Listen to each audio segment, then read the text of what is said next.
y del grupo RU para la actividad de esta mañana sobre el doctor Jesús Enrique Lozada en el marco del 75 aniversario de su fallecimiento, que fue hace pocos días, este pasado 28 de junio. Entonces tenemos la participación en la mañana de hoy del profesor Miguel Ángel Campos, profesor de la Universidad del Zulia, sociólogo, profesor de la Universidad de Cecilia Costa.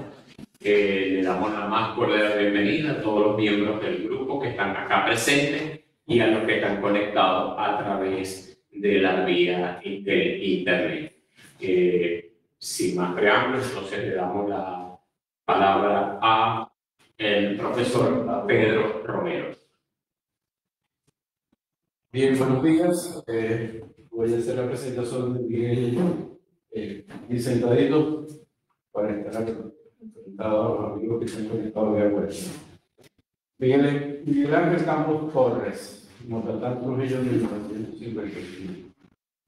En su formación académica obtiene el título de sociólogo de la Universidad del Zulia, con el tema de grado Aspectos de la narrativa del petróleo en Venezuela. Seguidamente, en la misma universidad, su maestría en literatura, el tema Cosmopolitismo y revisiones del ensayo venezolano. Hago mención de los dos títulos de sus dos trabajos de ingreso de la universidad, porque no define que su actividad académica de investigación se ha centrado en la cultura del petróleo y la sociología de la literatura.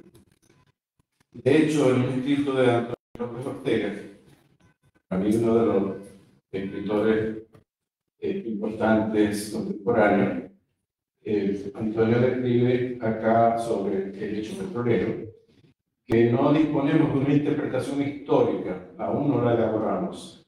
De la época del petróleo solo tenemos antiguos. Miguel Ángel Campos ha ensayado un verdadero rastreo sistemático de las obras más olvidadas.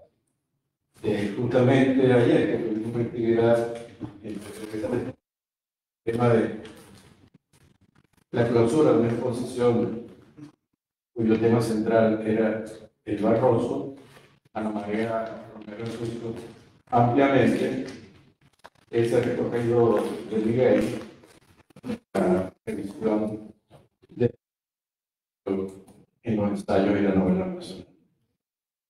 En la docencia, como profesor titular de la Escuela de Comunicación Social de la Facultad de Humanidades de Educación, regentó las cátedras en Metodología de Investigación, Sociología de Investigación, Sistemas Político, Económico Venezolano, Geopolítica. Acá, evidentemente, Metodología de Investigación marca, digamos, la seriedad de Miguel cada vez que aborda cualquiera de los temas, en esa sistematización que tiene para entender y comprender los temas abordados.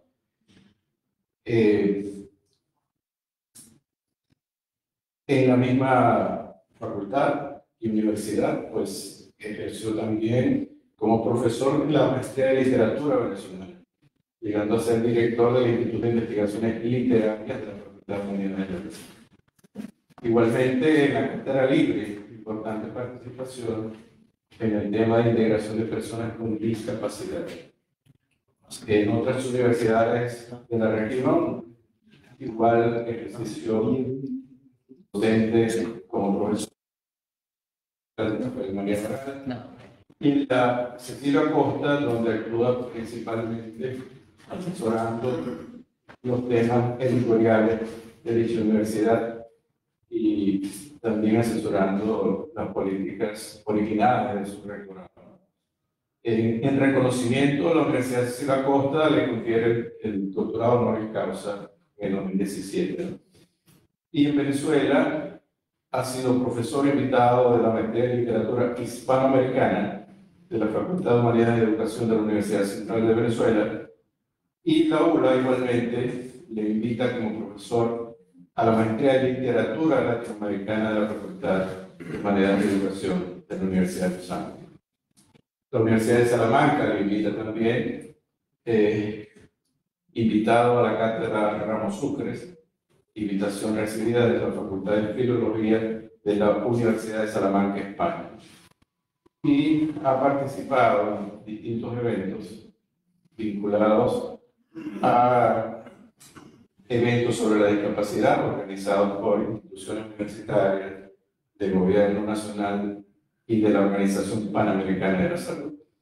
En reconocimiento de su dilatada actividad, ha recibido el premio de ensayo de la primera Bienal Mariano P. González en el 91 y el premio de ensayo de Fundarte en la Alcaldía de Caracas en el 94. De los libros publicados, La imaginación atrofiada contiene realmente 3 temas de esa edición, y es justamente la imaginación atrofiada el tema que recibe, por el cual recibe el premio de ensayo de la primera Bienal de González. Las novedades del petróleo, otra publicación, libro, del tema que recibió el premio de ensayo de Fundarte en el 94. Y Andrés Mariño Palacio y el grupo Contrapunto, que es otro tema trabajado, esta vez publicado por la Dirección de Cultura de la Universidad del Sur. La ciudad helada, una visión de la ciudad de Maracaibo, editado por la Universidad Cecilia Costa. Aquí el tema de la ciudad para Miguel nos encuentra trabajando en algunos temas conjuntamente. Miguel me da a mí la visión sociológica, antropológica de la ciudad, y él seguramente ha recibido alguna información de mi parte sobre la arquitectura y el urbanismo de la ciudad de Maracaibo. La fe de los traidores es otra de sus publicaciones, por la Cecilio Costa. Ese libro tiene 2 ediciones, 2005 y 2010. La 2010 es ampliada, y Desagravio del Mal, que son ensayos sobre la cultura del petróleo. Aquí me detengo un poquito, ¿no? Evidentemente, el petróleo tiene sus pasivos, ¿no? En su presencia de más de un siglo en Venezuela, pasivos sociales y ambientales, sin duda. Pero tampoco es cierto que el petróleo es la razón de muchos males, y que en definitiva el petróleo no es, como afirma Miguel en este libro, el dispersador más importante cultural actual en la realidad de nuestro país. Entonces, ese equilibrio que logra Miguel en todos los temas que aborda, de poder colocar en balanza los elementos que pueden ser señalados y lo que debe ser reconocido. Incredulidad, que ya comenté anteriormente. Y de sus últimas publicaciones, Venezuela, el origen más cercano. Esta publicación es de Amazon. Todavía no tenemos acá una versión o una posibilidad de adquirir, pero quien tenga la posibilidad de adquirirlo por esa vía, evidentemente puede hacerlo. El origen más cercano, para mí, marca el importante, que siempre le he señalado a Miguel, que en definitiva los prospectos de país, de nación o de sociedad que se expresan, saben bien los viejos abogados, en la Constitución, luego se desagregan en las leyes y se hacen efectivos, se ejecutan a través de las instituciones. Y justamente en ese quiebre de lo institucional que el país se encuentra evidentemente comprometido. No hay institución a la cual acudir para reivindicar y hacer verdad esos lineamientos que nos señalan el orden superior de la Constitución y la legislación. Y El Barroso, una biografía inconclusa. Hay una primera, creo Miguel me corrige si no es así, la publicación de papel literario en la China, sí. Y está en trámite poder imprimir ese trabajo, que es un libro relativamente pequeño, ¿no? Y dejo de último Rosas en la saga del petróleo, que es un sentido homenaje de Miguel a su señora madre, vinculado, por supuesto, en el tránsito de su señora madre en ese escenario de la saga del petróleo, de la cual venimos mucho de nosotros, ¿no? Así, Miguel, bienvenido. Seguramente en esta reflexión que harás de Jesús Enrique Lozada tendremos aristas y perfiles no todos conocidos del personaje. Gracias, Pedro, por tu generosa síntesis. Y yo quería un poco volver sobre Jesús Enrique Lozada, porque me sigue pareciendo, digamos, una especie de emblema de la vida urbana de Maracaibo y de una pequeña civilización que él surgió, ¿no? En el 2000 yo publiqué un libro que se llama La Ciudad Velada, donde hay páginas sobre Lozada, y quiero volver sobre eso. En aquel entonces hubo un malentendido, digo un malentendido, pero puede ser una mala lectura, y un poco cierta pereza también para entenderse con los asuntos intelectuales. Y bueno, ese libro nunca se discutió. Se dijo que, bueno, que había agravios contra Lozada, etc. Pero ya vamos a indicar lo que entendieron por agravios en ese momento. Bien, me gustaría yo mostrar la primera lámina, si es posible.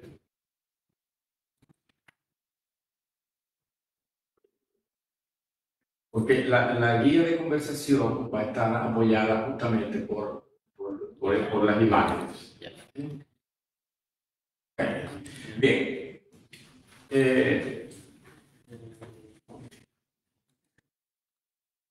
Estoy absolutamente convencido que Lozada es la figura intelectual de la cultura del Zulia que mejor representa todas las tensiones de una pequeña comunidad, de una sociedad, frente a un proceso donde hay actores notables, nombres importantes de la cultura y de la literatura, pero él parece compendiar elementos de la vida social, de la educación, de la economía, incluso de la psiquiatría, diría yo, de la sociedad maracucha, y es como una especie de ajustador de todos los tics de una sociedad. Intenta expresarlo para ejecutar un proyecto, un programa. Es decir, Marcial Hernández, Sánchez Rubio, Don Pérez, incluso Elisabeth Rodríguez, Ismael Urdaneta, e incluso Bustamante, son, digamos, actores preponderantes, pero están centrados en un horizonte y están mostrando una sola gestión. Cambio Lozada se propone un poco en un acto de magnificación de la visión, digamos, intelectual de su entorno inmediato, hacer los ajustes donde la sociedad sea vista, sea representada cabalmente y se puedan hacer entradas disidentes de discusión, de interpretación, pero con mira a ejecutar un prospecto de redención de esa sociedad. De tal manera que Lozada lo tenemos ejecutando un proyecto literario que lo ejecuta, el juicio de valor es otra cosa, lo tenemos ejecutando un proyecto de la educación que lo ejecuta cabalmente, de manera exitosa. Ahí no hay que hacer ajustes de balance como en la literatura. Lo encontramos haciendo un ajuste político de la presencia de los actores públicos en la vida de la sociedad, todo de una manera relativamente exitosa. Entonces, Lozada evidentemente es el gran emblema de la vida pública en el siglo XX en Maracaibo, ejecutando programas reales que impactan la vida inmediata de la sociedad y se relacionan de manera incluso muy interesante con el resto del país cuando en los años finales de su vida Lozada hace tareas que tienen que ver con un poco ya no digamos la protohistoria, sino la historia institucional de la democracia. Lozada se va a Caracas. De tal manera que, sí, para mí es como un diorama, como un hombre angustiado que se impone ver la sociedad en su conjunto para diagnosticarla, pero también para producir un proyecto que sea un prospecto viable. Porque hay mucho de anacronismo en la historia del siglo XX en el Zulia. Anacronismo en relación con un pasado del siglo XIX que prometía más de lo que realmente se ejecutó en el siglo XX. Entonces, eso en un primer momento me interesa un poco signar a Lozada como símbolo, digamos, verdaderamente eficiente, representado en un actor, en un hombre, en un pensador, en un intelectual, de las posibilidades de una ciudad. Bien, veamos la otra lámina, Joan, por favor. En un primer momento, vemos a Lozada, digamos, en un horizonte fructífero de escritura. Y esa escritura es muy curiosa porque se mete con todos los géneros de la escritura. Generalmente un escritor ejecuta un género, poesía o ensayo, en fin, teatro, narrativa, pero Lozada no. Entonces yo me pregunto, y esa pregunta no puede ser hermenéutica, puede tener, digamos, resultados interesantes. ¿Por qué Lozada no se concentra en un género y ejecuta una indagación muy personal, fáustica, digamos, frente a la literatura y la escritura? Evidentemente ha podido hacerlo. ¿Por qué no lo hizo? Bueno, porque él atiende antes lo que llamaríamos los deberes civiles, su vocación de maestro, de doctor, de intérprete de la sociedad, y esa sociedad espera de él una sabiduría, espera ver en él el actor que lo sabe todo, el escritor que sabe de todo, el sabio. Una cosa muy del siglo XIX, muy anacrónica, porque estamos en los tiempos de las disciplinas ya, pero a él se le exige eso. La sociedad le exige que sea polígrafo, que sea sabio, que sea un hombre ilustre e ilustrado, iletrado. Entonces, él se ve un poco en ese trance frente al prospecto de la escritura, de demostración de saberes. Y vemos allí que Lozada se pasea por la narrativa, la poesía, y finalmente esa pieza, La Ley, que la conocimos finalmente en los 60. Fíjate, el prestigio del letrado en la comunidad tiene el dominio de los géneros que representan la cultura por excelencia, más que la cultura literaria. La escritura armada, la escritura enfrentándose con un objeto, esa es la cultura. Y bueno, que así lo entienden, digamos, sus lectores, sus ciudadanos, que son los lectores inmediatos. Entonces él se evade un poco de la escritura fáustica y se mete de lleno en ese horizonte prestigioso del hombre que domina todas las escrituras. Está escribiendo no para él probablemente, está escribiendo para un auditorio que necesita ser compensado, que necesita ser gratificado frente a la presencia de un maestro, del doctor. Aquella cosa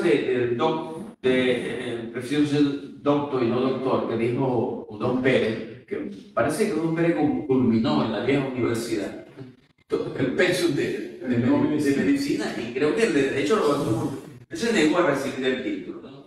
Entonces, Lozada es doctor y es doctor también. Es decir, él sabe que él no va a incurrir en ese anacronismo y en esa pequeña vanidad.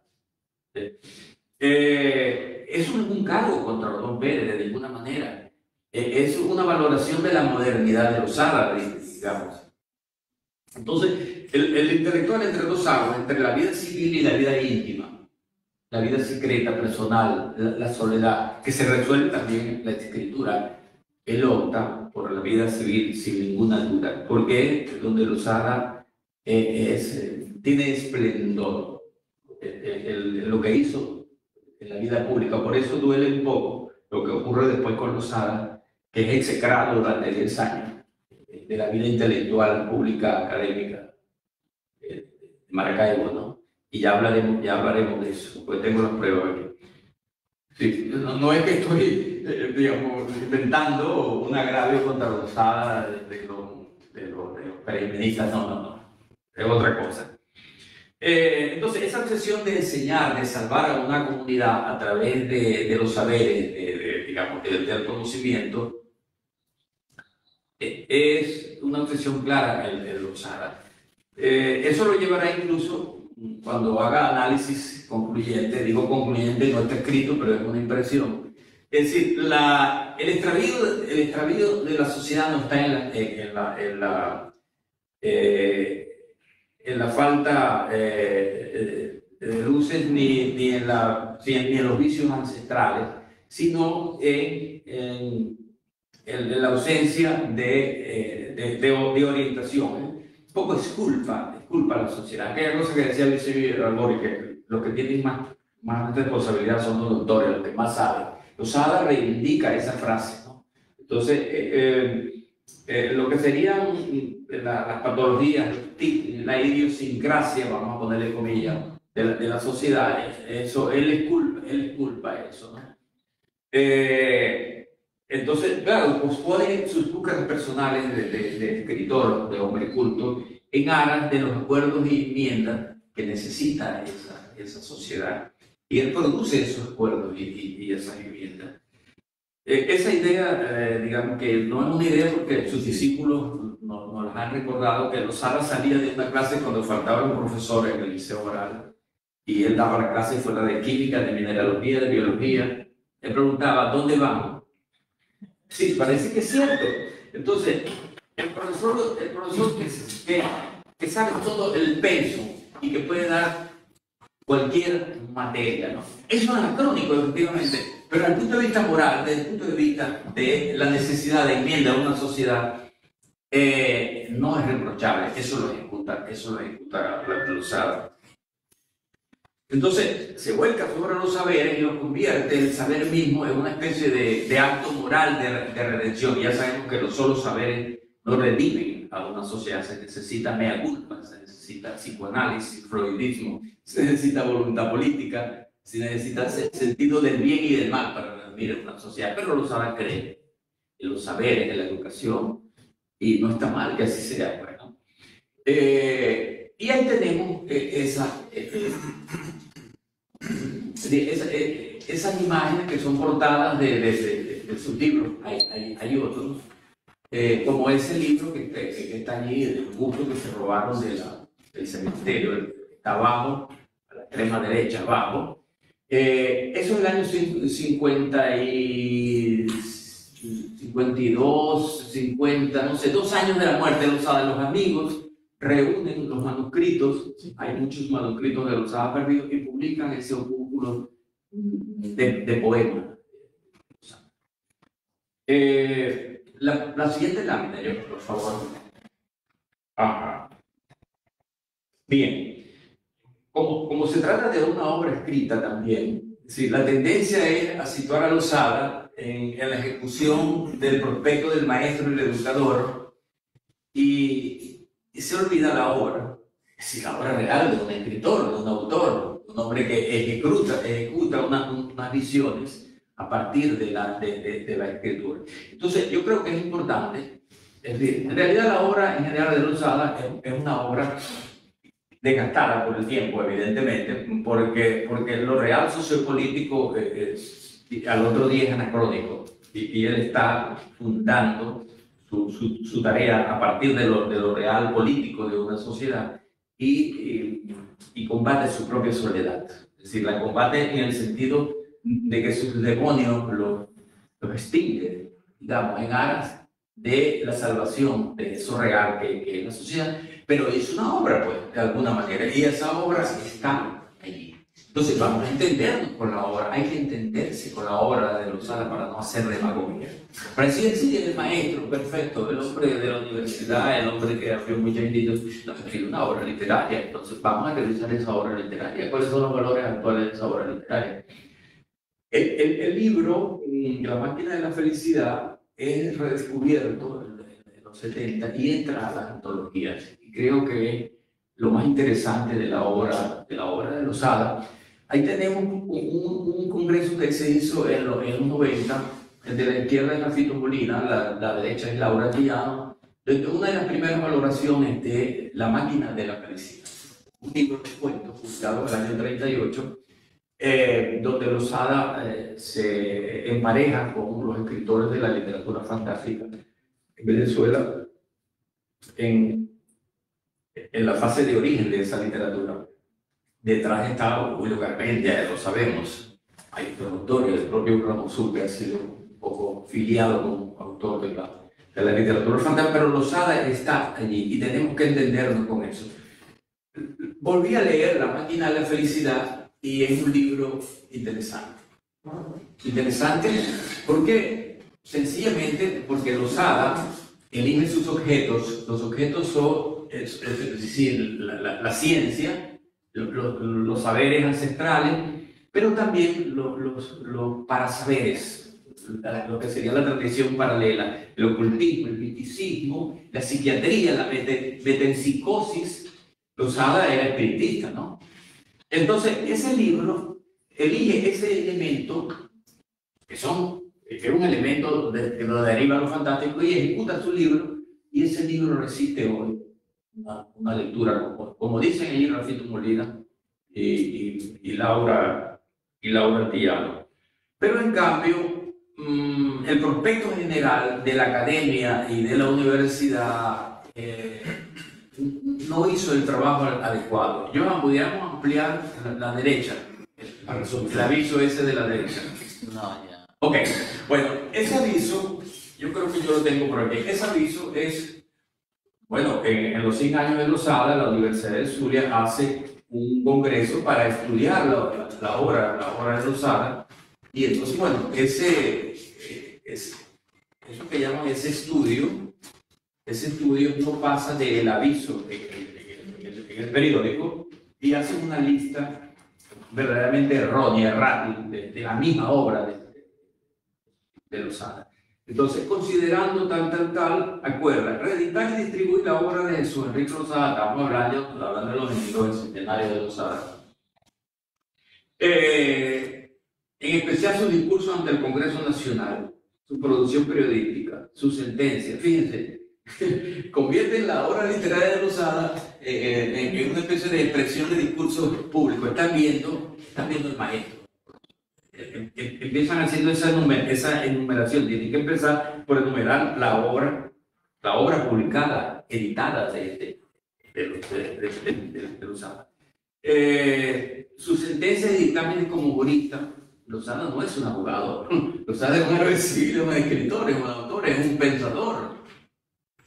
Entonces, estas asignaciones que se hacen de Losada nos dicen que persiste esa visión que no absuelve al escritor, lo tiene prisionero en esa visión didáctica civil, incluso hasta mal entendida. Su memoria cuenta como presidente del Consejo Municipal de Maracaibo y del Colegio de Abogados, por Dios. O sea, eso no es obra.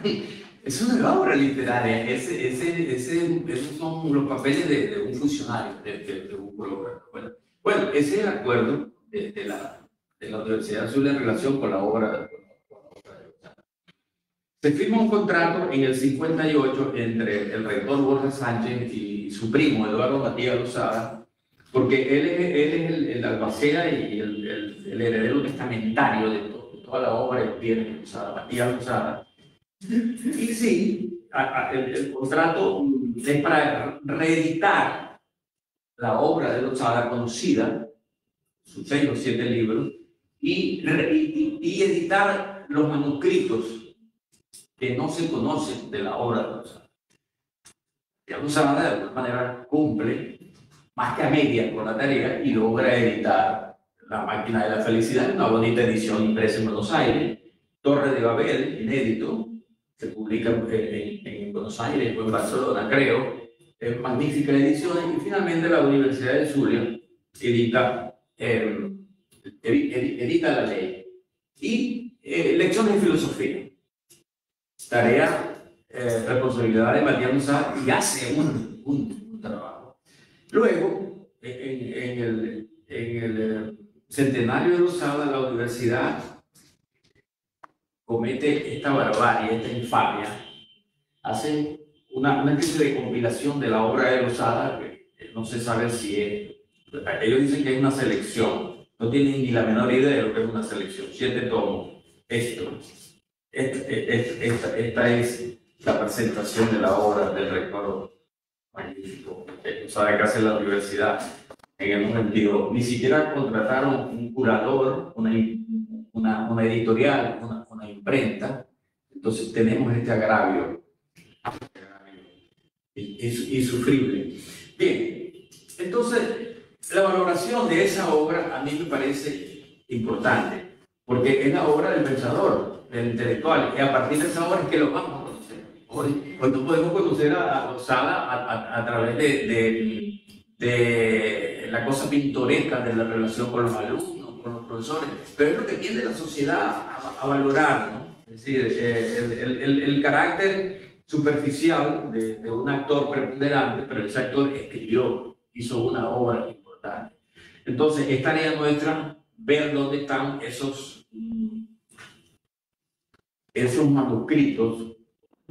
manuscritos que la lista la hace. Conocemos la lista gracias a su discípulo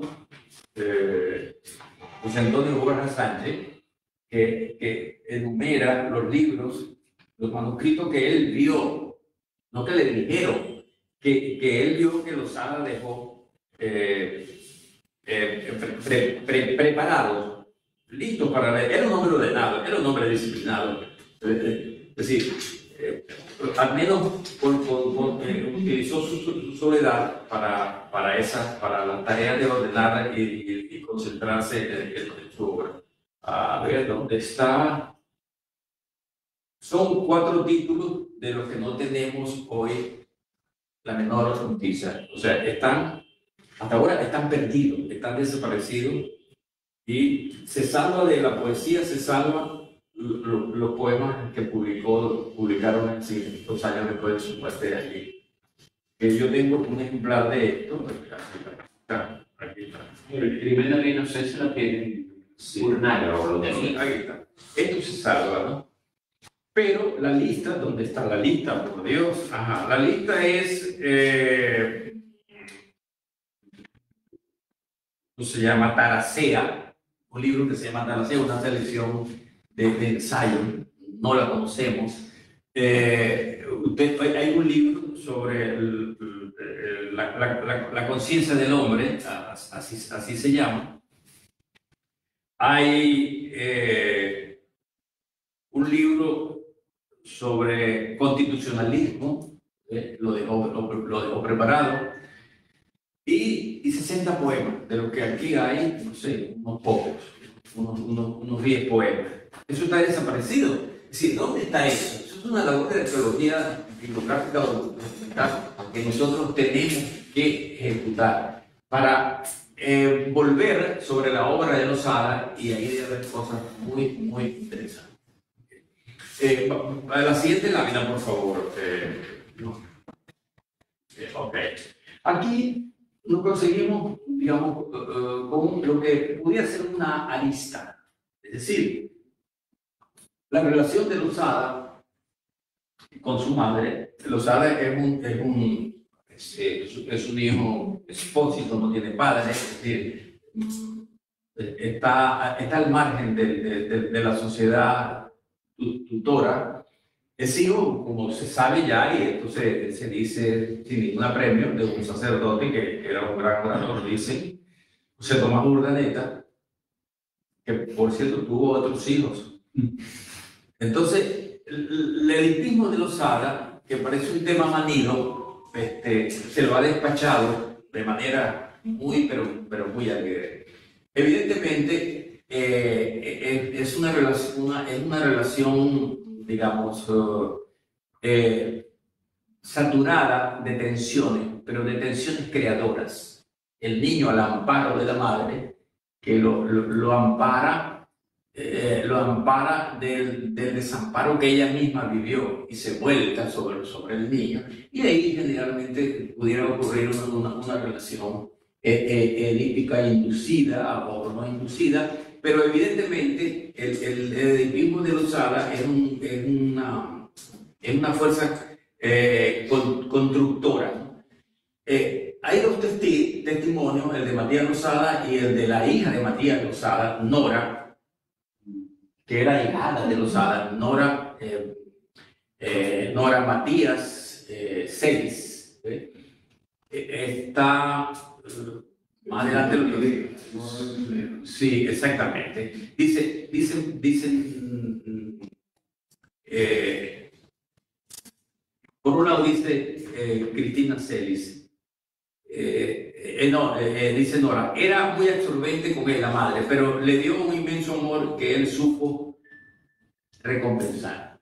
El testimonio ahora de Matías Losada. Cuando me casé y tuve una niña, Jesús Enrique permutó el afecto filial casi morboso hacia su madre muerta por el de mi madre, por el de mi muchacha, hasta el punto de que esta era para él como su madre niña, ¿no?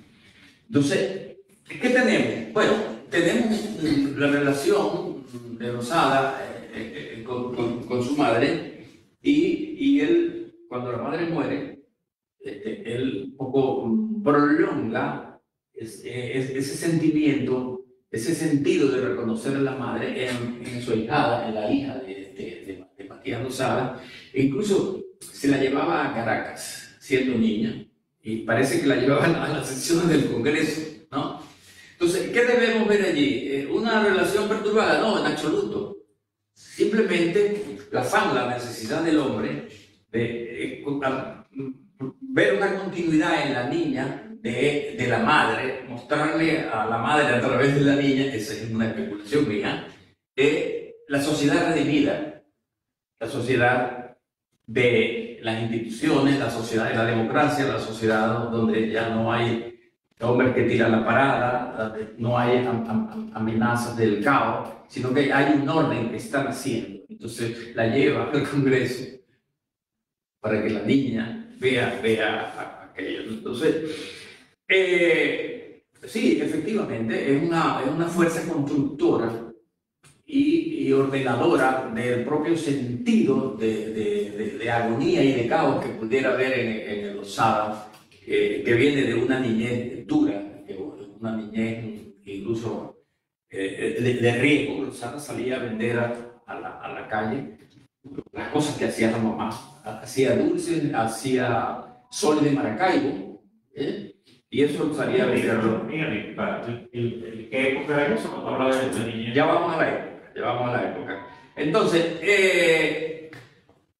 hay incluso un lenguaje inconsecuente después.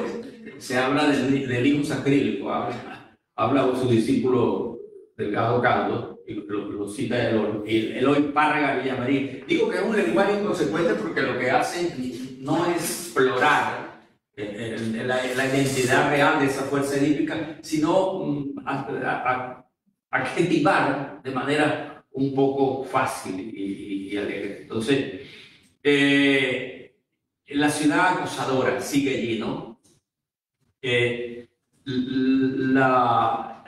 La definición de edipismo solar no es de Freud, es de Jung, de los discípulos de Freud. ¿Qué es el edipismo solar? Bueno, es eso, una fuerza que se constituye en una especie de horizonte de unidad, de aglutinación de lo mejor de esa relación dolorosa del edipismo, que es una relación dolorosa. Entonces, hay elementos salvíficos en esa relación que llaman estos elementos solares de construcción abiertos, donde las patologías no destruyen, sino que armonizan y tienen un prospecto.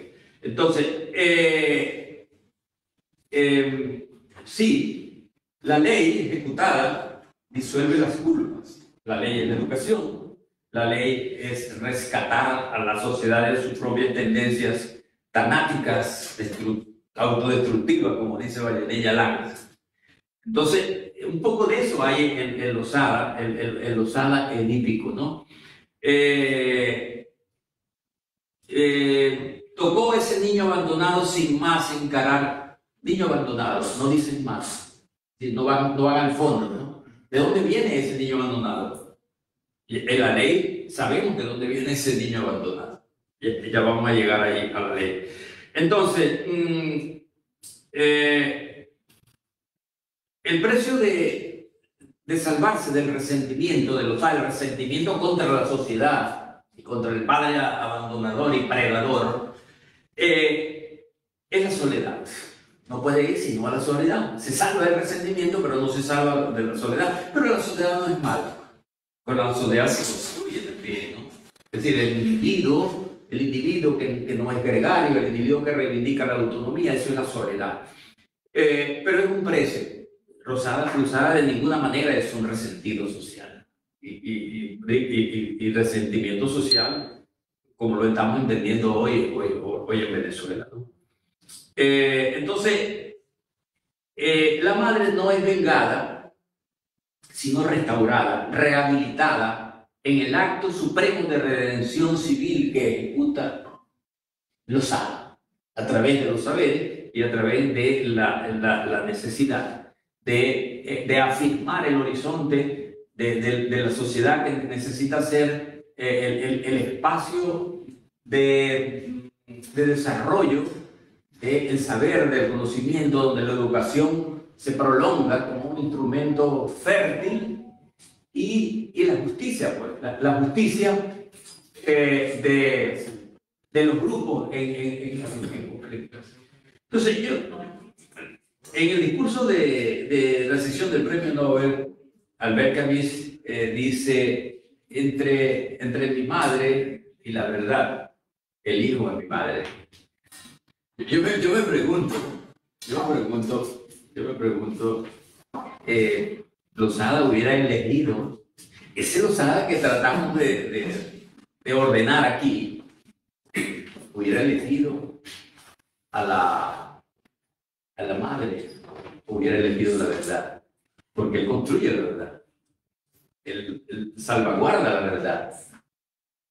Hubiera elegido a la madre. Esa pregunta no la va a responder nadie. Sí, son hechos cumplidos, ¿no? De tal manera que sí, es un edificio solar. Hay que leer un poquito más a Jung que a Freud para entender el caso de Losada. Y entonces voy a recordar aquí lo que ocurrió con la ciudad velada en el 2002. Yo cito allí un caso que está en el libro del doctor Jesús Ramón Amado, de la educación de la nueva sociedad, donde a él le llega una señora embarazada a solicitarle que le haga un aborto. Una señora de la clase media alta, casi rica, no sabemos el nombre. Y bueno, él lo incluye en ese libro porque es como una especie de testimonio de su oficio, de su disciplina, de su profesión, más allá de la pura cosa clínica, de la cosa moral, de la cosa ética, de la cosa humana. Entonces, él le pregunta por qué quiere deshacerse del niño. Le dice que ese niño no puede hacer porque ese niño es hijo de su propio hijo. Entonces, le echa el cuento. La niña, la mujer, el niño no tiene padre, pero la mujer tiene recursos. Angustiada, fíjense. Un niño sin padre, la madre angustiada, un hijo único.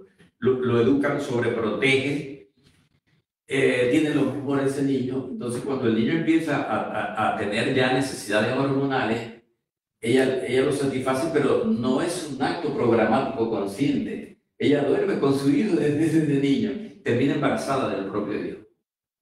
Claro, es un edipismo digamos, freudiano, es un edipismo inducido y bueno, es otra cosa. Yo cito eso allí porque ocurre en Maracaibo y el testimonio lo está haciendo un maracucho y lo sabe maracucho, es decir, un poco para ver los extremos. El edipismo freudiano, absolutamente patológico, y el edipismo solar que dice yo. Entonces me acusaron de que yo estaba diciendo que Lozada había tenido relaciones sexuales con su madre. Entonces, hasta allí. Es decir, no solamente es una mala lectura, sino que es una mala intención. A mí me citaron en una conferencia para que yo aclarara eso, y yo fui, pero nadie fue. En la facultad de la Bueno, para acabar el libro, ¿no? Yo fui, tengo la invitación, el profesor Edison Rosales, el profesor de matemáticas, y nadie fue a hacer al duelo, digamos, era como un duelo. Así que, así como yo entiendo el edipismo de Lozada, el tío de María Luisa, yo, la próxima lámina. El tío de María Luisa le escribe este poema a la niña cuando la niña tiene 11 años. Yo me imagino cómo leería Lozada ese poema, ¿no? Es un poema digamos, de recibimiento de la pubertad de la niña, y le augura un futuro de bien y de felicidad. Lozada quería tanto ese poema, Lozada, que lo incluye aquí, en el homenaje a la madre a los 2 años de muerta. Sí, lo incluye aquí. De aquí está tomado. Entonces, ¿por qué? Bueno, porque ese texto debió ser muy duro para Lozada, porque a la madre se le está prometiendo allí una felicidad que no llegó cuando es niña. Y él cuando niño estaba en el hoyo, estaba fuera de toda posibilidad de ser un niño feliz, ¿no? Entonces, es la felicidad negada, ¿no? Del bolero de Felipe Pirela, el Rafito. Oigo a mi madre aún, la oigo engañando, Ese es un bolero, una letra de Discépolo. Ok, de Discépolo, tal. Porque el destino me negó. Entonces, a mí el texto es interesante, primero porque es el homenaje del tío a la niña puber, y segundo porque, digamos, eso no solamente no se cumplió, y Lozada debía leerlo con una cierta inquina frente al destino, digo yo. Pero la niña consagrada es en ese texto un horizonte de felicidad que Lozada debió, así como hace de la relación épica con la madre una fuerza constructora, fecunda, fértil, él debió leer primero con amargura el texto, pero después debió conseguir los elementos de conciliación donde la madre estaba siendo un poco consagrada, digamos. Las mujeres de Jesús Enrique Lozada. Johan, por favor, la siguiente lámina.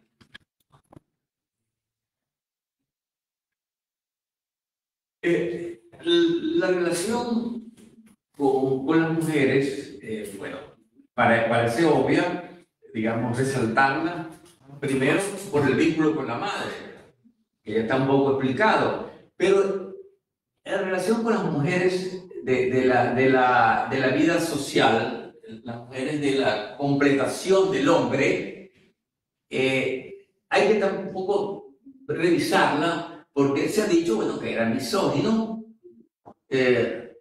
Eventualmente alguien habrá podido pensar que era homosexual, no era ni lo uno ni lo otro. Nora dice que había dos mujeres en la vida de Lozada, es decir, ella y su mamá. Nora es la hija de Matías Lozada, ¿no? Y que él no quería enfrentar dos amores, el amor de la madre con el amor de una mujer, pues, la mujer pareja, ¿no? Sin embargo, queda claro que era un hombre que atraía a las mujeres. Aquí dice, yo tenía 1 año de nacida cuando ella murió, hablando de la hijada Nora, ¿no? Cuando murió la mamá, que muere en el 41. Después de su fallecimiento, Jesús Enrique se dedicó a mí. Fuimos las 2 únicas mujeres en su vida, dice ella. Y por supuesto, eso termina de reforzar la idea del misógino, del hombre que no se completa en la mujer, ¿no? Digo que se completa por utilizar un cliché de la cultura antropológica. Pero el hombre no tiene por qué completarse. El hombre lo que tiene que hacer es justo con su presencia en la tierra, ¿no? Entonces, y esta idea de que él se llevaba a la niña a las sesiones del Congreso termina de reforzar eso, de que lo descargó todo, primero en la madre y después en la niña madre. Pero hay testimonio de que era un hombre asediado, debía serlo, un hombre apuesto, inteligente, formado, prestigioso, respetado por la sociedad. Y Matías Lozada habla de las lolitas. Dice que las estudiantes, me imagino que las estudiantes del Liceo Oral, se le encimaban y que alguna que otra audaz le restregaba casi las tetas, sí, las tetas, los senos no son. Sí, las lolas, se las restregaba, ¿no? Se las restregaba y que Olga Luzardo, que eso se lo digo primero vez a Rafito, Olga Luzardo era una de las que estaba enamoradísima de Lozada, pero Lozada no le paraba. Claro, Olga Luzardo, muy inteligente, armado, mujer del Partido Comunista, etc., podía valorar aquella joya rara que era Lozada. Entonces Lozada simplemente no le paraba. Entonces, claro, el Liceo Oral tenía 360 varones y 16. Lozada celebra eso, una cosa mixta y de vanguardia, pero el periodista, en una entrevista que le hacen, el periodista dice, bueno, pero es una relación precaria, dice el periodista, pues 360 varones y 16 muchachas tenía el Liceo Oral, sí, pocas mujeres, ¿no? Esa foto que está allí es una clase en el Liceo Oral, y una clase probablemente de 5º año, ya lo estaba despidiéndose para irse a la universidad. Entonces, claro, en clase Lozada veía pocas mujeres, sin duda. No era un hombre fiestero, era más bien apolíneo, más que dionisíaco. Entonces, la estadística favorecía la cosa, ¿no? Pero, efectivamente, esas mujeres invisibles de Lozada están en una consideración donde pesa mucho un poco su visión de los ciudadanos y sí consta que Lozada era protector de las estudiantes, es decir, la protección de estudiantes pobres, de pocos recursos, y en el testamento, ya vamos a ver el testamento, bueno, no lo traen, pero ahí está. En el testamento deja una encomienda para Matías Lozada. La encomienda es que no se olvide de unas familias pobres que solo él conoce. Lozada y Matías Lozada, en fin. Entonces, bueno, esto es una especie de esbozo sobre la relación con las mujeres. Y vamos ahora a la acción de Lozada en el escenario público, que resulta la acción, digamos, más concluyente. El educador, el planificador, el funcionario que crea instituciones y que las dirige, entregado de lleno a aquello. Lo de la Universidad de Sucre, reapertura, es la tapa del frasco, como diríamos, pero Lozada fue director de la Escuela de Ciencias Políticas, fue director del Colegio Federal. Lozada en un colegio que van a cerrar, un colegio de primaria, lo van a cerrar, de Francisco Fuenmayor, porque si no graduaba en el año a alguien, uno solo, el colegio lo cerraba el gobierno, y Lozada rindió todos los exámenes del pensum, faltaba, y el colegio no lo cierra. El graduado que... Entonces, sí, Colegio Federal, Escuela de Ciencias Políticas, todo en el año 30, el Liceo Baral, las gestiones hasta 1946 pueden estar representadas en esos documentos que están allí. El primero es el acuerdo del 36 del Congreso de López Contreras, vamos a decirlo así porque no podemos decir que es el Congreso de la Sociedad ni el Congreso de los Ciudadanos, pero está bien, el Congreso de López Contreras acuerda la reapertura de la universidad, junio del 36. No pasa absolutamente nada. Caraqueños, los amos del Valle, lo que sea, no ejecutan la palabra comprometida del Congreso. Luego, en el 40, hay otra providencia, donde el responsable de ejecutarla es Ursula Pietri. No pasa absolutamente nada. Y en el 46, cuando en junio se decreta la reapertura de la Universidad de Zulia, Lozada se da cuenta que los maracuchos han dejado las comisiones en Caracas sin ninguna representación y se vienen a seguir pescando en el lago. Nada. El presupuesto del año 36, que fueron 400.000 bolívares del año 36, no se ejecuta, se queda en Caracas. Por cierto, el presupuesto de instalación del año 36 son 400.000 bolívares, pero las indemnizaciones de los comerciantes por los incendios, por el zafarrancho exista, son que las paga puntualmente López al final de año. Son 2.900.000 bolívares. A mí me parece que la comparatística es una buena ciencia. Es decir, 400.000 bolívares, presupuesto para la reapertura frente a los 2.900.000 bolívares, era una gran cantidad de dinero. Para pagar, está bien, las indemnizaciones hay que ejecutarlas, pero hay una clara desconsideración de la naturaleza de lo que es la universidad y la educación en la perspectiva del gobierno, quiero decir, ¿no?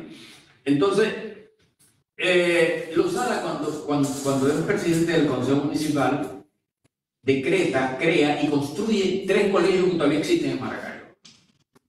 Tuvo 2 años de presidente del Consejo, del 36 al 38. El Colegio del Brillante, el Colegio el Libertador y Gran Mariscal de escuela municipal, creada, no decretada por Lozada, sino construida.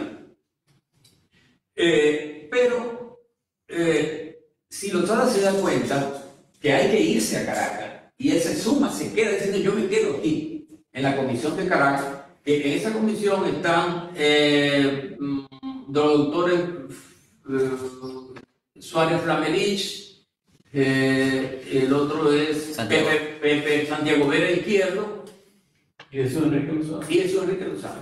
Y hay otro que dice no, yo me voy a quedar en la comisión de Caracas, porque si no nos van a abrir la reunión. Pasa lo que ya había pasado 2 o 3 veces y él se queda en Caracas. Ahora, esa estadía en Caracas es significativa porque el Lozada ha hecho un descubrimiento anterior a eso. Él se da cuenta que debe hacer política de partidos desde el Zulia e integrarse a esa modernidad institucional que está ocurriendo en el país. Él se da cuenta que ya pasó el tiempo de los caudillos, el tiempo de los gamonales y de los compadres, y que la sociedad venezolana va hacia otro horizonte institucional a partir de los partidos políticos. Y en el Zulia nadie estaba haciendo política de partido, y entonces Lozada se integra a la actividad partidista de la Acción Democrática, ciertamente en el 41 cuando hay una elección y Gallego recorre todo el país, es una elección del Congreso, no tenía ninguna posibilidad de ser electo. Pero Losada hace un discurso promocionando la candidatura de Gallego. Pero en el 47 se integra total y absolutamente a las tareas del partido, como un militante que está poniendo elementos en un acuerdo para que ese acuerdo sea ejecutado, y es ejecutado. Es decir, Acción Democrática tiene en Losada una figura absolutamente relevante, prestigiosa, y Losada aspira a que ese partido compense al Zulia. Es decir, no es que yo me voy a ir a hacer una petición, no, hay tiempos modernos. Bien, la frase de Medina Angarita, cuando hay un zafarrancho en el 43, que se hacen algunos en Trujillo, es absolutamente esclarecedora para entender los procesos venezolanos recientes. Un poco los herederos de los bautistas y los araucos, los caudillos gamonales del siglo XIX todavía existían en el 42, 43, y hay un zafarrancho militar ya. Entonces le escribe un telegrama a Medina, firmado por los bautistas y los araucos, los que fueran los herederos, diciéndoles que no se preocupe, que ellos tienen la cosa controlada y que por Trujillo le respondemos nosotros. Y les contesta Medina, no, por Trujillo me responden las Fuerzas Armadas. Técnicamente ese es el fin de los caudillos en Venezuela y de la política gamonal y de los personalismos políticos. Ahora, que la sociedad no entienda qué es la política de caudillo y qué es la política de una democracia liberal es otra cosa. Es decir, que el venezolano le siga pidiendo al presidente 2 latas de zinc, una bolsa de crack y una novia, ese es el problema de la ciudadanía, ¿no? Es decir, estamos en presencia de una democracia liberal representada por, sí, un presidencialismo. Una democracia liberal donde los caudillos ya no existen. El problema es que la sociedad tiene que redefinir sus relaciones con el poder. Entonces, al presidente de una democracia liberal se le pide otras cosas. Estabilidad política, garantía de la ley, es decir, todo eso. Entonces, la frase de Medina a mí me parece interesante y parece interpretarla Losada. Sí. Por Trujillo me responden las Fuerzas Armadas, es decir, las instituciones. Este es un país ya donde hay acuerdos, donde hay organismos, donde hay constitucionalidad, elementos jurídicos, y eso integra de lleno a la política moderna de partido. No lo hizo nadie, el único que lo entendió fue él. El resultado es que le reabren la universidad. No es una concesión graciosa de los hombres benévolos de Acción Democrática. Detrás está esa tarea de Losada, tarea de hormiguitas de día a día. Y en Caracas escribe, ya lo vamos a ver, unos poemas extraordinarios. Bueno, está perdido en el libro ese, ¿no? Y aquí están parcialmente recogidos. El sosiego caraqueño, el solaz, le permite escribir esos poemas. Ya lo vamos a leer. Entonces, ese apoyo doctrinario y militante de Losada a Acción Democrática a través de Gallego es un poco subsanar un déficit de actividad pública de los ciudadanos constituidos en agentes. Eso lo entiende cabalmente. Entonces, política del partido como actualización de la vida pública. Ya sabe Losada que no se le pueden estar pidiendo cosas a un funcionario y a un personaje por muy ilustre y poderoso que sea. Hay que pedírselo a las instituciones, hay que pedírselo al Congreso, a una constitución, como dice Vallenilla. Entonces, y eso lleva a Losada a desarrollar algunas ideas sobre el atraso del Zulia. Digo que lleva porque son concomitantes, ¿no? Lozada se da cuenta del atraso del Zulia, no lo discute con nadie, pero él se da cuenta en el siglo XX. Entonces, él hace un ajuste, él dice que el atraso del Zulia en el siglo XX se debe a 3 razones. Algunas discutibles, pero ahora es un diagnóstico, y eso ya es interesante, un diagnóstico. Cierre de la Universidad del Zulia, ¿sí? Es obvio, es cierto. Irrupción del petróleo. Él representa la tesis del petróleo agresor, ya vamos a hablar de eso. La irrupción del petróleo que desarticula una especie de modelo funcional, digamos, bucólico, interiorano, pero funcional. Irrupción del petróleo. Claro, hay un juicio negativo sobre el petróleo. Allí, no cabe ninguna. Y 3, fíjense qué interesante. Preponderancia inercial del comercio. Es que a mí siempre me ha parecido que es así. Es decir, el sector terciario, el comercio, el empresariado, ha sido relativamente asocial. No ha construido instituciones estables de alcance en el tiempo en función de los grandes beneficios que ha obtenido. Es decir, una ciudad muy fenicia, excesivamente fenicia, y hay cargos que deben hacerse en relación. Y Lozada lo dijo. Pero que la preponderancia, es decir, el comercio, él ve que el comercio es un circuito interno que no rompe nunca la tangente ni propicia movilizaciones más allá de su propio circuito, que es el comercio. Lozada se da cuenta de eso y lo pone como un tercer. Esto yo no he visto que nadie lo haga. Como un tercer agente del atraso histórico del Zulia, ¿no? Entonces el Zulia finalmente es compensado con la reapertura de la universidad y detrás está la gestión de Lozada. Pero desde el Consejo Municipal, Lozada ordena, compila y edita la obra de Marcial Hernández, que si no se hubiera perdido para siempre. Y cuando está despidiéndose, ya que está muy enfermo, hace una compilación de José Ramón Yepes, que si no, hoy no hubiera lectores de José Ramón. Y él se pone a hacer un prólogo largo. La selección de poemas y leyendas de José Ramón Yepes es obra también de Lozada. Él no es que dice, no, llama a fulanito para que... No.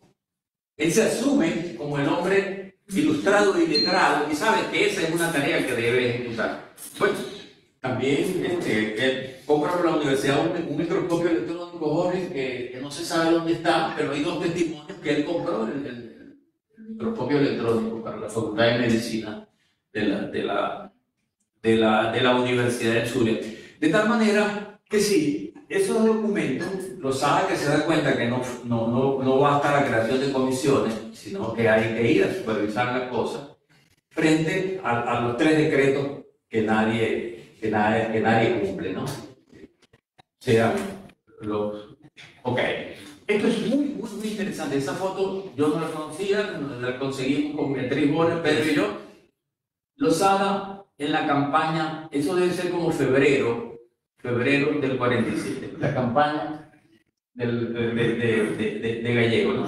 Fíjense, esa como se llama archivo, eso no es de dominio público. No, eso no es de dominio público, Lino. Es que es una foto y Novarro Coy la limpió hace 3-4 días, la esclareció. Excelente. Entonces, bueno, fíjense, Lozada, ese no es el temperamento de Lozada, pero Lozada sabe que hay que remodelar la vida pública, la gestión del funcionariado y la vida política en el Estado Zulia. Es un señalador del atraso, pero dice cómo resolverlo.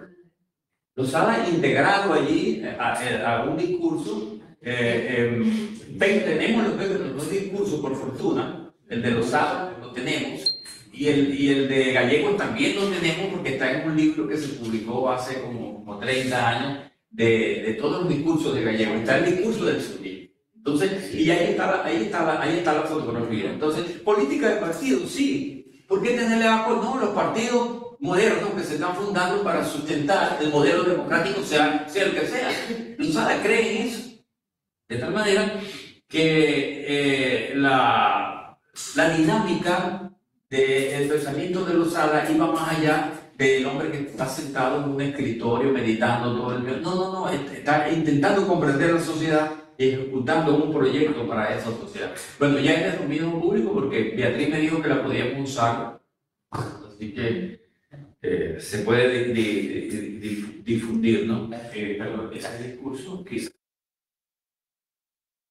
Sí, pero está en las obras, en el mamarracho, en este mamarracho está. Está. Sí, pues un mamarracho, un libro engrapado, mal engrapado, un libro que no tiene curador, bueno, en fin.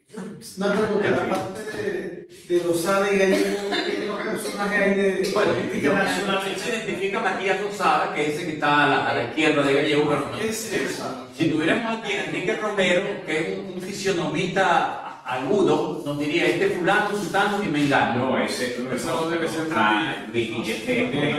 Jesús dice Luis Sí. Ese ángel. Le miro por así. Sí, Matías sería el padre es que le miro por Sí. Es extraordinario. Pedro, profesor de padre de Dios que ya está. Bueno, si me permiten, continúo. Quiero hacer mención a algo verdaderamente que es doloroso, ¿no? Cae Gallego en noviembre del 48 y Losada ha muerto en junio. Durante 10 años, el nombre, la memoria, las huellas de Losada son borradas y desterradas de la Universidad del Zulia y de todas sus publicaciones. Esto hay que decirlo. Las razones son banales, evidentemente, pero son razones bastardas, ¿no? Esto es uno de sus discípulos que mejor hizo la tarea, Borja Sánchez, dice: es fácil comprender que ante esa conjura de silencio, qué interesante, ¿no? 10 años, el hombre desterrado de la sociedad que organizó y de la universidad y de la vida, conjura de silencio, casi toda una generación haya crecido ignorando quién fue el doctor Jesús Enrique Losada. Por eso es doloroso observar que la mayoría de los estudiantes, al asistir por primera vez a esta facultad, está hablando, es un discurso en la Facultad de Derecho que se está revelando un busto, y de tenerse impulsado por la curiosidad ante el gusto del exilio rector, manifiesta el más completo desconocimiento sobre la vida y la obra, tal. Entonces, es doloroso pero indigna que eso haya ocurrido. 10 años de execramiento de Losada, de la Universidad del Zulia y de la vida social. Los nombres los conocemos, yo no los voy a decir aquí porque esto no es una conferencia para hacer cargos y para nombrar a los culpables, pero y hay herederos todavía por ahí rondando, muchos herederos de los... Entonces dice que Suelta. que lo puedo no, pero bueno. Pero para No, quiere decir, debe ser un proyecto. Sí. Le puedo decir que solamente lo sucedió después cuando murió Losada. Lo sucedió el médico Noriega Trigo por ley, porque era artista. Entonces lo quitan. No decide al régimen Noriega Trigo. Segundo, Está Hernández Amper y Leonardo. No. Está Matías, claro, pero si Noriega, Matías, Hernández Amper y Leonardo, que están los 5, casi los 10 años. Está porque sale Matías. Bueno, Matías sale. Bueno, pero los nombres ustedes lo conocen, son abravos, son bellosos, son esparsas, desparcidos, entonces... Bueno, eso no me interesa, ok. Por favor, al siguiente lámina. Ok. De que se olvide. Fíjense, el sosiego caraqueño, ¿no? La tarea, digamos, de defensa el decreto de la universidad, tiene una cosa concomitante, que es que él escribe en Caracas un conjunto de poemas que son absolutamente distintos a lo que ha escrito en los libros. Es decir, es otro lenguaje, son motivos más abstractos, hay ya intimismo, la soledad del hombre que le hacia lo fáustico está más presente.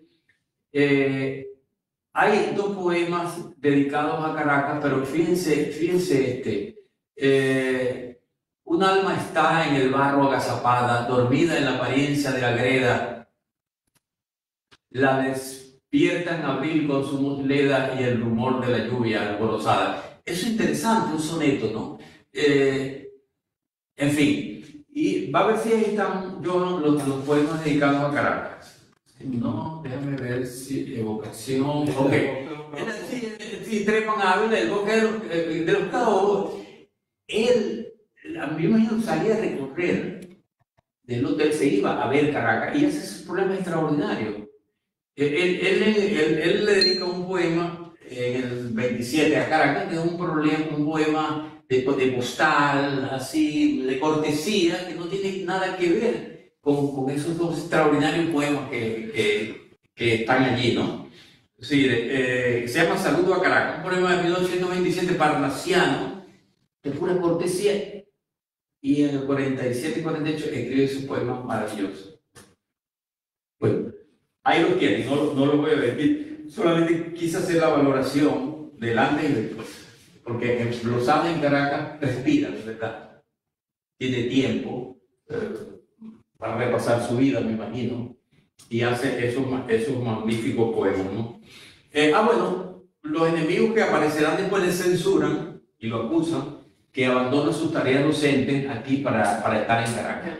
¿Qué es lo que quería? Una especie de maestro de parroquia municipal. Uno lo llama, le dice especie de utopista criollo, soñador e ilustre en su país de fábula. Eso lo cita con indignación. Un ex discípulo, no lo nombra, no sabemos quién es.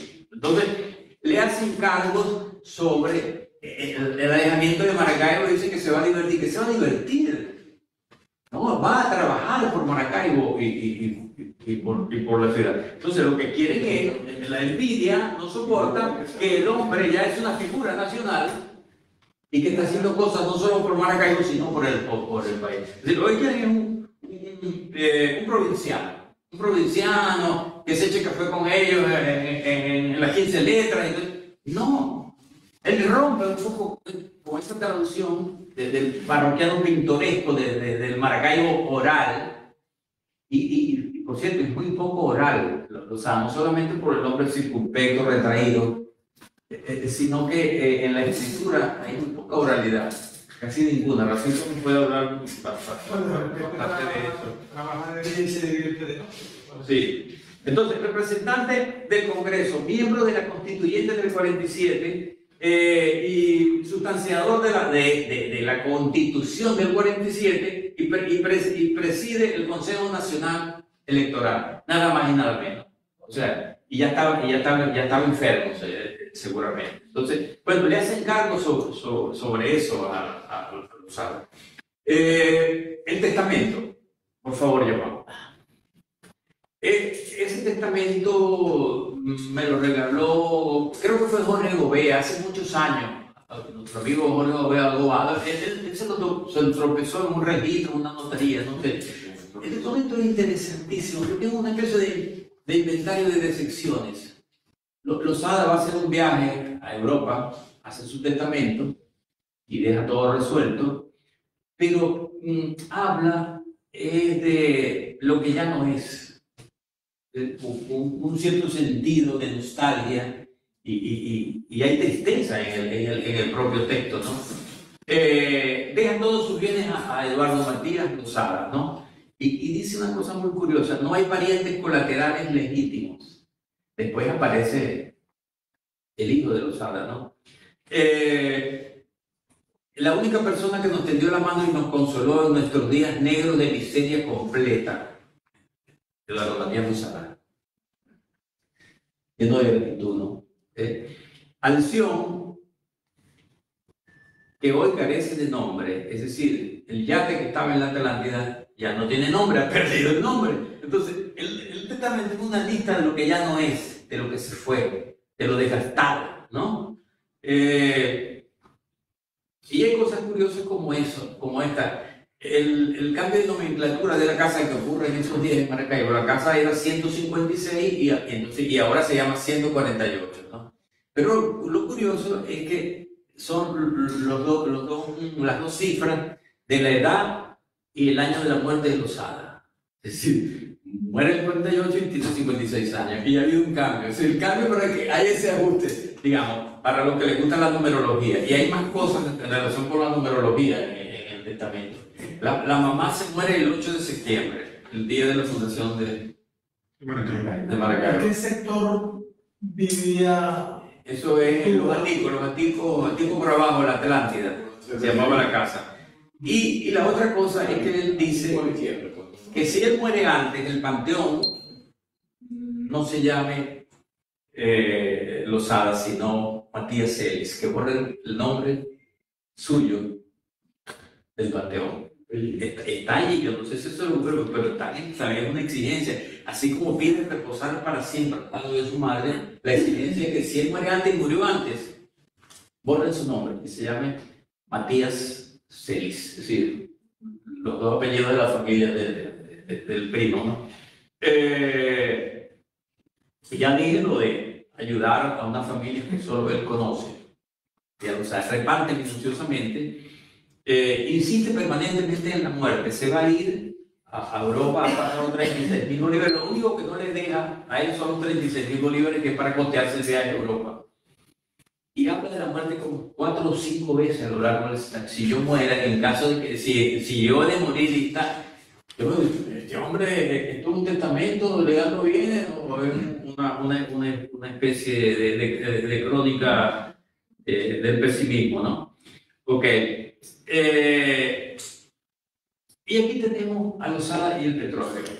Digo que aquí, porque el testamento, él indica que la Atlántida se la compró a una empresa petrolera, ¿no? A la Venezuela Sun Limited. Y dice por cuánto se la compró. Entonces, la relación de Losada con el petróleo ya la adelantamos.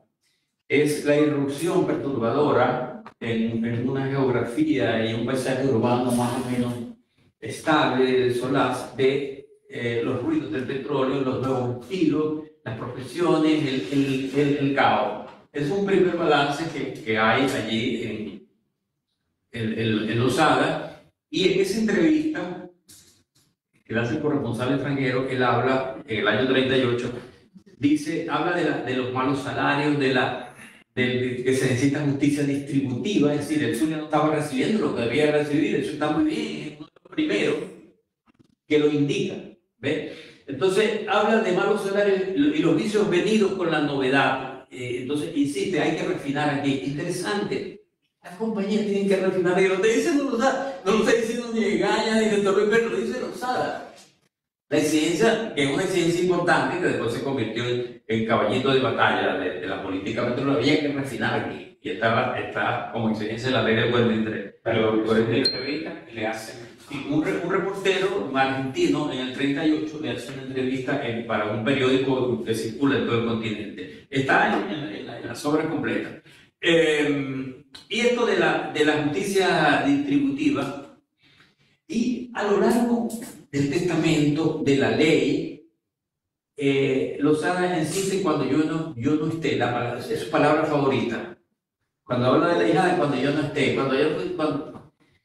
es decir, no es que se vaya a morir, obviamente se va a morir algún día, pero cuando yo no esté, a mí se me antoja que, digamos, una especie de síntoma frente a lo que va a ser la sociedad. Es decir, esta sociedad no va a llegar a ninguna parte, y esta pobre niña y fulano y tal, no van a entender. Es decir, como si él olfateara que la sociedad va a desmayar, que no habrá elementos de bienestar para resguardar a los que deben ser resguardados, a los niños, a las niñas.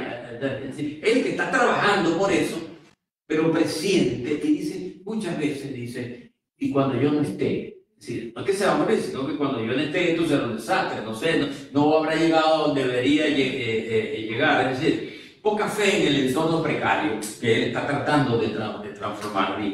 Bueno, y antes de la última parte, hay un poema que se llama Canto a Maracaibo, donde aparece el petróleo. Es decir, son los tres autores típicos: Udón Pérez, Jaime Urdaneta y Losada. El de Losada es poco conocido. A ver, ¿dónde está? Vamos a ver, yo creo que está aquí. Aquí está. Aquí está. Vamos a leerlo. Bueno, no voy a leer el poema, voy a leer la frase donde él enjuicia el petróleo y luego no se da cuenta que describe las bondades del petróleo y no las asocia. No asocia la ciudad floreciente con el petróleo. Este es un poema que se llama Canto a Maracaibo, de su libro El reloj de los girasoles, de 1927. Lo arrozó el 22 y ha ocurrido el impacto urbano que hemos estudiado en Maracaibo. Y dice: por conservar solo de tus propios cuadros la eterna armonía, bolos de mi óleo, trompas de bocinas, pito de los carros, torres de taladros y fosforescentes manchas de petróleo. Es decir, él no lo va a poner porque eso es, digamos, el agrado de Maracaibo. Pero luego dice, cuando habla de la ciudad floreciente, invade las ondas, invades el agro. Maracaibo, ¿no? Prosperando en la agroindustria, digo yo. Por doquier te expandes en noble conquista, bordas las delicias, la arriaga, el milagro y las filigranas de tu bellavista. Es decir, todo eso que está nombrando allí es la consecuencia natural del desarrollo urbano de Maracaibo, producto del petróleo. Entonces, claro, no es una contradicción, es una incapacidad de filiar una cosa con la otra en términos de armonía, digamos, ¿no? Bueno, eso hasta allí en relación con el tratamiento. Pero hay otras cosas. Yo lo tengo en digital, el que lo se puede leer. El que lo quiera, yo se lo envío. Son 4 páginas. Es interesantísimo. Siguiente lámina, por favor, Johan. Ajá. El año 92, el centenario de Losada, Imelda Rincón, ella nos ha explicado la pesquisa y cómo descubrió la existencia de un hijo de Jesús Enrique Losada. Y ella lo trajo al hijo de Losada, que se llama Erasmo, y a un nieto que se llama Jesús Enrique. Entonces, efectivamente, el hijo ya murió, el nieto debe ser un hombre ahorita, no sé, de 50 años, digamos, más. Bien, pero ¿qué nos interesaría en ese anecdotario? Bueno, el corazón de la vida de Losada. Porque, de acuerdo, siempre, esto no hay documentación, solamente una entrevista en el programa que yo no he ido a buscar, que se hizo en su momento, Imelda, es decir, Imelda, ¿verdad? A Losada lo visita un niño, 13, 14, tal vez 15 años, en el liceo para ir a hablar con él. Losada recibe al niño, el niño le dice que él es su hijo y que es hijo de fulanita, una antigua sirvienta de la casa de Losada, que fue embarazada. Ella no le dice nada a Losada y se va para el Táchira. Losada nunca supo de eso. Entonces, Losada atiende al niño y le dice sí, que se van a ver en la tarde y le da la dirección, todas las invitaciones para que vaya a su casa de la Atlántida. El niño se va. Losada regresa a su lugar, el niño nunca apareció. El niño explica por qué no apareció. Él llega antes de tiempo. Ese fue el error. Entonces, es un error que transformó todo. Toca, le responde Cristina Celi y le dice que quiere. Bueno, yo soy el hijo del doctor, cuando dice él, yo soy el hijo del doctor Jesús Enrique Losada, Cristina casi que lo mata. Y le dice, pero vete de aquí, estás loco, ¿quién te mandó a...? El niño se va espantado. Y un niño de allá de San Cristóbal, de un pueblito por ahí, sale aterrado el niño y se regresa para su San Cristóbal y nunca volvió, y Lozada nunca supo de aquello. En el 22 aparece el niño y ratifica lo que ocurrió, y Lozada diría, bueno, quedaría con la angustia, ¿no? Porque él le admite al niño que sí, efectivamente, pasa la película, ha creado y tal, y quedaría con la angustia, ¿no? Pero qué curioso, en el testamento dice, y no habiendo colaterales legítimos. El niño no es legítimo. La pregunta es, ¿está pensando Lozada en ese niño que no es legítimo? En fin, entonces, el hijo desamparado, que es Lozada por el padre, y que además hace sufrir a la madre tremendamente, vamos a creer que esta vez la madre no sufrió. La madre de Erasmo, eso sí sufrió mucho. En un caso, la madre muda frente a la sociedad que la agravia, y el padre patán, no importa que sea cura o no. En este caso, la madre que huye tímida. Vamos a creer que huye por timidez, ¿sí? Algunas empiezan a sacar provecho, pero ella huyó por timidez. La historia se repite, es decir, la biografía, el episodio, ¿no? El episodio, digamos, arquetípico, pero en la ley, que es una pieza muy poco conocida y que se llevó a escena en el año 90 por la Sociedad Dramática del Revolucionario, algunos hablan de que es autobiográfico. Sí, es autobiográfico. Lo que pasa es que el referente no es el que ellos creen. ¿Qué es la ley? La ley es una pieza que no es tan corta, de una muchacha que queda embarazada en una de las barriadas de Maracaibo del centro. La muchacha queda embarazada de un niño clase media alta que estudia Derecho.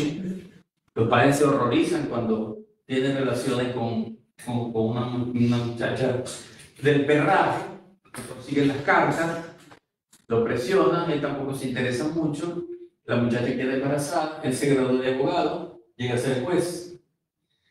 El muchachito, su madre sufrida, finalmente la madre muere de consumición, de hambre, y el niñito va a casa de unos vecinos. A los 13 años, 14 años se escapa, lo maltratan, recuerdo de la madre fija, y se convierte en un bandido. Es procesado, lo atrapan y lo llevan ante el juez. Él sabe que el juez es su papá, pero el juez no sabe que él es su hijo. Se parecen las historias, ¿verdad? Entonces, para resumir, el acto final es el juez evaluando la sociedad, condenando al hijo. Sí, el niño explica su historia, y la historia es la sociedad agresora, indiferente, que es la responsable de la tragedia de ese niño. El juez absuelve, exonera a la sociedad para que la sociedad siga existiendo, y el niño va a la cárcel. Lo curioso es que la edición que yo he tenido durante 40 años de ese libro, aparentemente le falta una página. Anoche me metía a esta cosa que vende Mercado Libre, que se llama, y hay un ejemplar en venta de la ley del año 60. Y tiene 133 páginas, el mío tiene 128 páginas. Evidentemente falta una página, porque lo demás es el índice y el colofón, ¿no? Y sí, está la última página es la lista de las autoridades de la Universidad de Chile. Le falta una página de texto de la pieza. Pero la pieza termina de manera abrupta, digamos, pero moralmente justa. Así que yo no sé qué hay en la otra página, y ya no me interesa saber que ya no te lo vaya porque yo tengo el juicio sobre Lozada. La pieza termina hablando Baldomero. Baldomero es el niño, el bandido que está siendo sancionado por el padre que lo abandonó, que no sabe, en fin. Y Baldomero dice, sí, porque tú eres el asesino de mi madre. Ahí termina mi edición, termina allí, yo no quiero saber de qué. Es decir, la última palabra la tiene. Porque yo miro que la página que falta, la última palabra la tiene el juez. Pero para mí termina allí. Ahora, ¿qué es la historia? La historia es muy maracucha. Las barriadas de Maracaibo, el que dirán, la clase media vanidosa y todo eso, la chismografía, el vivir de las apariencias, eso es la ley. Y esto es Maracaibo de alguna manera. Esa es la sociedad provinciana que sufre el niño Lozada y que él trató de, digamos, de enmendar. Bien, hasta allí la perorata. Por favor, vamos a ver el video. Lo que vamos a ver es la inauguración de la organización Urdaneta. El video. El video es la entrega de las primeras 500 casas de la urbanización Urdaneta. Le doy la fecha. Primero de mayo de 1947 es ese video. Aparentemente es la única película que hay donde aparece Jesús Enrique Lozada. Hay otro de Bolívar Film, algo así. Okay, sí. Sale y en la que puede entregar esas casas. Hay un segundo donde se ve Lozada. Ok. Vamos a ver, ¿no? Yo les explico cuál es. Sí, Que no te mencionaba. Me la prestan, porque esa no la he visto yo. Ok, eso es Maracaibo, 1 de mayo de 1947.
Ese ratito. No lo llevo. Se me cayó la cédula.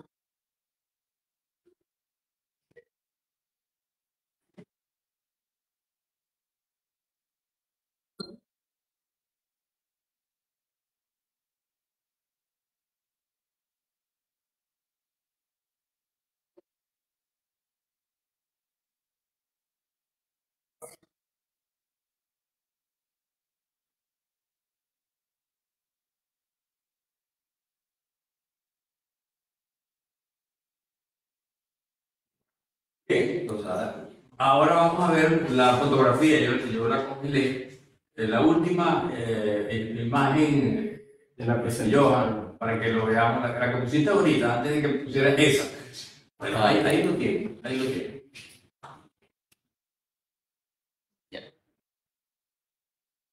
Felipe Hernández, ¿no? Era el gobernador. Que está al lado de la... Sí. Bueno, eso es todo. Las señoras.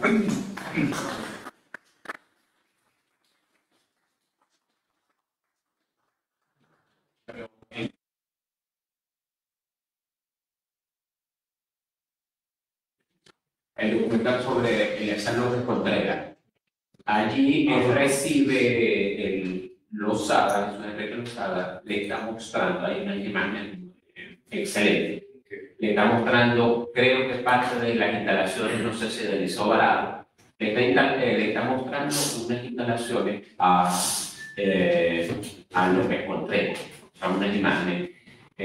Busca el documental sobre esa López Contreras. Allí aparecen esas imágenes. Gracias. Hay una cosa que me llama la atención que usada era de turismo. Pero cuando él utiliza el término, no tengo colaterales legítimos. Los colaterales, en derecho, no son ni los ascendientes ni los descendientes, sino los que están abajo, ¿verdad? Sí, hermanos, ¿verdad? Primos, tal. ¿Por qué no sueltan los descendientes legítimos? ¿O no tengo descendientes? Sí, descendiente. Porque ese hijo de papel, ¿Ah? ese hijo es imaginario, no es jurídico. No lo digo. Y otra cosa, profesor, Lozada fue un extraordinario abogado. ¿Bien? Y escribió y ganó de ese día porque tiene otra vinculación con el petróleo que está vinculada al derecho. ¿No? Como abogado, ¿no? Ganador del primer pleito contra las petroleras. De manera que la vinculación literaria, además, de Lozada, desde el punto de vista jurídico, es tremenda. Los informes no lo saben todavía, pero fueron editados. Por la universidad. Fueron editados por la universidad. Bueno, podemos conversar sobre eso ya. Voy a repetir, usted se refirió a tal liceo que... Colegio municipal. Liceo municipal, era brillante, el virtual profesor. El Sucre, el Gran Militar de Ayacucho, el Brillante y el Verdón, sí. Que construyó con el Fondo de Construcción Municipal que está ahí todavía. Yo viví en un antiguo y voto en ese colegio del Brillante. Bueno, eso es lo que tenemos. Ajá, Rafito. Para dirigir eso, Lozada fue un magnífico escritor, inclusive con la rara capacidad de escribir, vamos a decir, según la norma del tipo de, según el momento, según la posición que tenía, porque escribía bien como funcionario público. Hay creo que son dos proyectos laborales que inclusive están reseñados en la mini biografía que editó la Secretaría de Cultura. Son los informes. Sí. El informe es la etapa previa al dictado de la sentencia, donde el abogado ejerce la función o como demandado o como demandante. Sí. Emite sus conclusiones en el juicio. Sí, y son modelos según